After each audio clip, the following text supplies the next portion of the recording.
I was just becoming very, very depressed. Well, people are depressing. One thing that I'm learning as I'm talking to more and more people about how uh, they're doing their work from home stuff, especially people in our field who have always worked from home, I'm realizing like I don't have as much of a routine as I know I should. Like I really do just wing every single day, and I'm starting to realize that that's just not going to fly, especially now that there's far less out there for me to get distracted by. I Hmm. do really have to just like get in here as soon as I can and just crank it out, because it's the thing that I'll get my mind off all of the craziness that's going on. And Lord knows it's easy to get caught up in it. Like, have you found yourself getting too caught up in the news cycles or anything like that? Yes and no. I mean, today is probably a good example of being too caught up in the stock market. A couple days ago, Oh, I pulled out a lot of investments because this thing isn't going to happen anytime soon. As far as things getting better, and the stock market is one of those things that's directly affected by it. If anyone has investments, you know how far things have fallen the last month, and it was nice to be distracted by the market rather than the coronavirus because honestly, exactly. that's everything else that I've been paying attention to. So probably like 20 minutes ago was the first time I checked on local news updates for the coronavirus today and things like that. But other than that, I was like trying to get away from the news as much as possible. It's been nice for at least for these past 24 hours. I would have a screenshot up right now about the news cycle. I have an icon now on my second home screen for COVID-19. And it's not that I learned last week to not be going to that icon all the time. It was Mm-hmm. an impulse. And my impulse last week when it came to all the news and the news cycle and whatnot was actually in the wrong place because I kept going to Twitter. And I think I've talked about it a little bit in a couple of different places, especially with you. I had to uninstall it. I don't have Twitter on any phone now. And this is just the thought that I have about social media distancing because it's this is something we talked about on the Pocket Now Weekly, and I just mentioned it, but I want to expand upon it for this one. It's one thing to get your news from reputable sources and try to get as many facts as possible, even if it comes from different sources with different, let's say, slants or biases. There is that argument. But the reactions and the opinions to what should be deemed hard facts are not the facts themselves. Yep. And that's what I was getting caught up in was just because I talked earlier about all of these stories about Asians getting targeted or like people getting harassed, whether or not they're actually Asian. And I was just becoming very, very depressed. Well, Um, it people are depressing. I mean, they while people are trying to share their opinions and things like that, a lot of people don't realize that they're just adding to the chaos. And that's, I mean, honestly, that's one of the reasons why, like, I'm on social media, but I don't contribute a lot to social media because I know I don't have.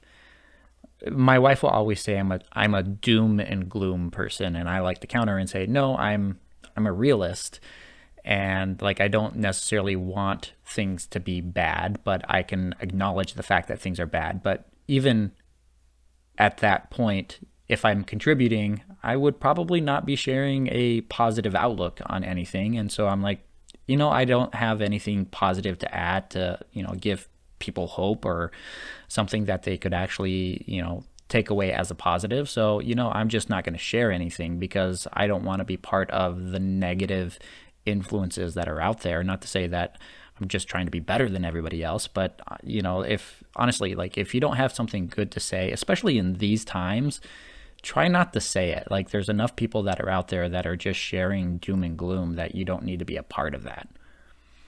yeah. Do you get affected when you see like, without even mincing words, like, do you get affected when you see the shit on social media? When you see the stuff that is honestly like, it's obviously depressing, but does it make you? Does it change No, your feeling? no, my wife. So I get people say I'm overly emotional and then under emotional, and so like I will cry for about anything that's moving. Like I'll watch commercials and start tearing up at commercials, or watch America's Got Talent and there's a great performance and my girls turn over like, "Daddy, are you crying again?" And so I get emotional on that, in that aspect of things. But then when things blow up and people are mad and irate and just, some things, there's emotion that's worth spending on some things. A lot of times I just blow it off. Like I know it's important and I know they're important topics, but it doesn't personally affect me. Whereas my wife, it does definitely. Like she'll come to me and she like, it's just been a taxing day. I can't be on social media anymore. Yeah.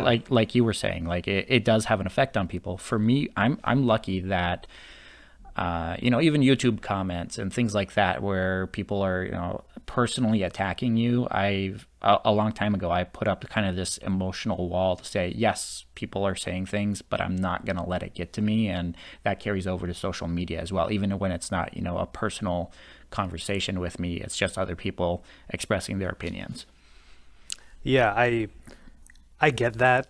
I want to say that I know that I'm better now at reacting to those things, because there's an obvious truth to everything in the world, is that you can't change the world, but you can change how you react to it. Mm-hmm. And I aspire to make that like my life's motto and my life's calling. Not to say that I'm perfect at it. I'm a lot better than I used to be. I remember early days of Android Authority. I used to get so mad at comments and whatnot. But it's something that's been on my mind, because one of our friends, I'm not going to say who, but he said this on Twitter openly, so it's not like I'm spilling any beans on anybody or anything. But he said that he was getting some hateful comments on his videos because he's still making content that is more or less his core content in the wake of all of this coronavirus news. And it's it I don't know, it's a very weird time right now. Like, for example, today I'm here in the office because I feel energized and I want to get stuff done.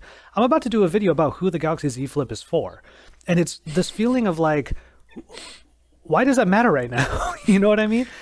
But I was I'm gonna try actually go thinking ahead. about doing a video, kind of flipping that though. Like, do smartphones matter right now? Like, I was just gonna turn on the camera and start talking about, I have all these phones and I'm gonna review them. Like, but with everything going on, like, does any of this really matter anymore?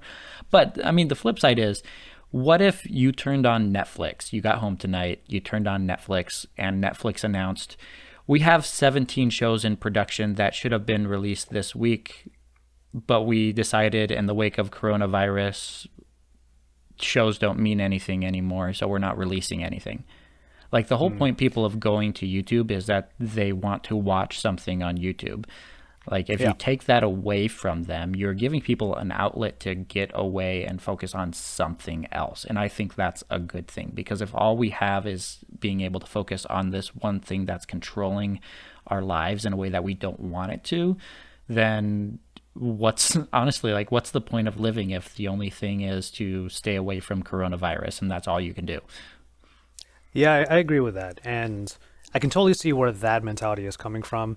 But it's one of those things. Like, you see the comment of somebody just like just vitriol being sent your way and whatnot, and sometimes your shields just aren't quite as tempered as they should be, and or as you would hope they would be. And I agree with you though that there are all of these forms of content, because even I try to draw the lines between them, or rather, I implicitly draw the lines in my head. Like, smartphone content might not really be in the echelon of what's important right now, but gaming content is more important than ever, Mm-hmm. because people just want to sit down and watch you playing and they want to have a distraction like that. Why couldn't our videos be that too? Yeah. You know, I don't fault anybody for feeling, any of us creators, I should say, for feeling demotivated. And anybody that's putting out videos right now that's saying, like, this is how it's happening in my life, this is what I'm trying to do and whatnot, like, more power to anybody who's even just trying.